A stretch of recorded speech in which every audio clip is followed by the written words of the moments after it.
Our desire to know media personalities can put people, especially women, at risk. Longtime Twin Cities DJ Mary Lucia was with Minnesota Public Radio's The Current for nearly 2 decades. While she was there, her humor and personal stories really cultivated such a strong connection with listeners that they like to refer to her by her nickname, Luch.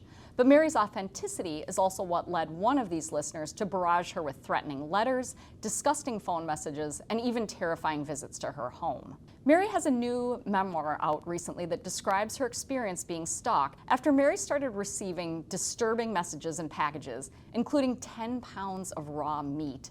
She found evidence that it was all coming from the same man. When she told her employer, she felt re-victimized by management's lack of understanding. While NPR did send a couple of cease and desist letters to the stalker, they referred to the packages as gifts and seemed to be courting a donation with the phrase, "We appreciate your listenership." Mary encountered friends, family members, and police officers who didn't take her situation seriously, or they suggested that she had brought the unwanted attention on herself.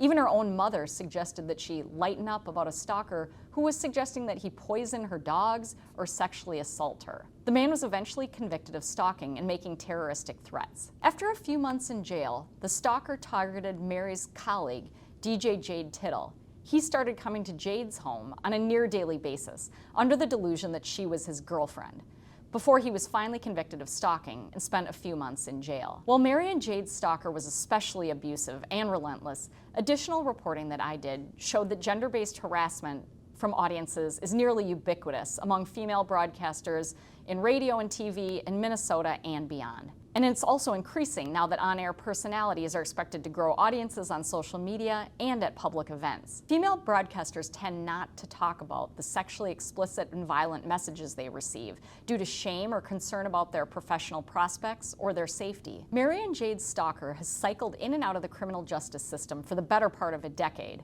and there's little to indicate that his behavior will stop, leaving the two DJs wondering if a career in the public eye is worth a life spent looking over their shoulders.